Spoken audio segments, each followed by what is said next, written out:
I have the keys to a 2011 Porsche Boxster Spyder. Now, this is a very special car when Porsche was really nailing the formula when it came to driver engagement in its mid-engine cars. The 2011 Spyder is often said to be one of the best handling Porsches of its era, and it probably still holds a candle to many modern Porsches. Now, what's different? There was different suspension in the car, aluminum doors, aluminum hood. There's a clamshell with the tonneau cover with a double bubble that is what gives away a Spyder. As you see right now, does not have its top installed, because I know that they are a handful and there's a bunch of little pieces, so we're gonna leave it off today. To the engine, there wasn't a lot different from a Boxster S of that era, but it is a 3.4 liter flat six, naturally aspirated, and it makes a little bit more horsepower than the Boxster S at 320, and a little bit less than the Cayman R, which I believe was 330 horsepower. This particular car has the carbon buckets, which could be optioned on this car new. The owner painted the trim where the belts go through red. Also has a couple other cool little items on the car, such as the skeleton Pegasus stickers, and he has on the windshield a sticker that should he ever ship his car to Germany, he will be able to park it in a city. At some point he's gonna have to do that, but for today, I'm driving it for a mile and I'm gonna give you my impressions. Be sure to log into your YouTube account, subscribe to our channel, and turn on notifications so you don't miss a video. Best of all, it's free to do so. Okay, it's been, probably about 10 years since I last drove a 987 Boxster Spyder, but I am super excited to be here and driving one today. This one is in Guards Red, which is something you don't see too often with 987 Boxsters, but particularly Boxster Spyders. So the owner of this car took the radio out. The car could be optioned like that, so took the radio out and he put in this little storage bin, which lightens the weight a bit. He also has a modified exhaust on this car, so it should sound a little bit better. I know memory serves me well. They sound great from the factory, but the modified exhaust should sound better. He put a short shifter in here, and I can indeed tell that it's a little bit shorter. And with that, let's get going. So the Boxster Spyder was Porsche's lightest car that they made at the time, back in 2011. They weighed just about 2,800 pounds, a little bit over that. So this was a very light car when Porsche came out with them.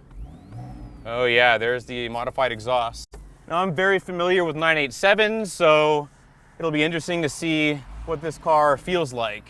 So you can also notice here the door pull straps. They are lightweight. I don't think they save a ton of weight compared to the regular plastic door handles. However, it's that look, it's that RS, racing look that is also a big part of that. So super easy to pull away in first gear. That's a good sign.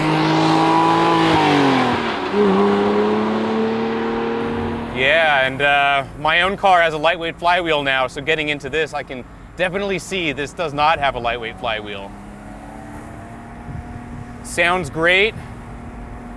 The steering is nicely weighted, and this was still back in the hydraulic steering era for Porsche. So there's a lot of feel through the steering wheel.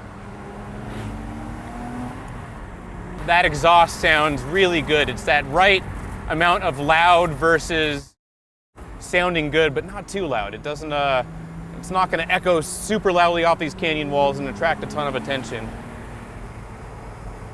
So I love how the front end of this car feels. You can just kind of set it and really use the throttle to turn it. And oh man, I can see why people called this the best handling Porsche at the time, because it really does handle really well.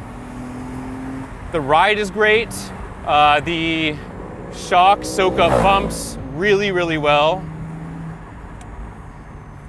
while maintaining a lot of control. And yeah, at slow speeds, the steering somehow feels a little bit heavier than I thought it would, but once you're on the move, it weightens up very nicely. Maybe that's because I'm sensitive because of my own car, which is slightly different being a 987.1. Oh yeah, there we go. I love how the 3.4 liter sounds.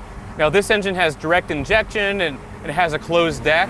So it's a little bit different from the earlier 987.1 engines that had an intermediate shaft and intermediate shaft bearings. This engine doesn't have an intermediate shaft, so if you don't want to worry about that when you buy a 987, you have to get a 2009 to 2012. And a Boxster Spyder like this falls directly into that area. Now, after driving my car with the squared setup, I can definitely tell that the staggered wheel and tire setup on this car, there's a hint of understeer compared to my car, but that's more of just a preference thing. So what's great about the Boxster, the 987, and the Spyder being the best example of that, is with 320 horsepower, you don't have so much horsepower that you're gonna get in a lot of trouble. You can get in trouble, but it's gonna take a lot of messing around to break the rear end loose, you know, or abruptly lifting off the throttle in the middle of a turn.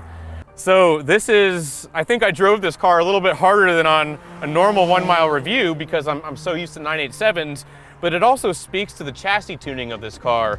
It definitely is the best handling 987 I've driven that's stock when it comes to the suspension. But now onto our rating system. So car show, it's a Boxster Spyder, it's a 987, it's in red, it's gonna attract attention. I'm gonna give this, I think, an 8.5 for car show, because this is just one of those cars that everybody likes to see. And some people call it the best of the 987 generation when it comes to the styling, to its size, and just to everything comes together. For daily driving, this car could score higher if it weren't for the top. Now, because it takes probably about a minute for somebody skilled to put the top up and probably a lot longer for somebody who isn't, I can't say that this would be a good daily driver. Maybe in sunny California like we are here now, but over in Maryland and most of the country, it just is not the right car to daily drive. So you could drive it every day, but it's all about that pesky top. So I'm gonna give this a 5 when it comes to daily driving. Also factoring in, these seats fit me really well, but they won't fit everybody, these carbon buckets. So yeah, 5 for daily driving. For road tripping, I think this would score a little higher, most cars do. But again, you do have that top, which if you're in the middle of a road trip and you drive from a couple hundred miles, the climate might be different, it might start raining, you're gonna have to get out and change your top. I'm gonna give this a 6.5 for road trip, because you can actually store a lot in the trunk, in the frunk, and you have a nice comfortable seat for a passenger. For fun factor, I already know that this is one of the best driving Porsches that money can buy stock out of the box. And it's lightweight, you know, everything it does with precision, and it does with a sure-footedness that a lot of other cars don't have. And it has more of that than a lot of Porsches. And I jumped behind the wheel of this and I got right into a groove on this twisty back road, and I felt like I could take it right up to the limit if I wanted to in short order. Fun factor, it's fun, it's precise, it's really easy to drive, yet it rewards working to get better. It's just one of those cars. And when I drove this 10 years ago, it was on some back roads for probably half an hour or so, and yeah, great car to drive. So I'm gonna give this a 9.25 for fun factor, because you don't find very many cars, modern Porsches, that are as fun as this. And that's it for this review. If you like this video, please hit the like button. Please subscribe to our channel if you like videos like this and some of our other content. We're trying to get to 100,000 subscribers, and we would love if you were part of making that achievement possible. And other than that, until next time.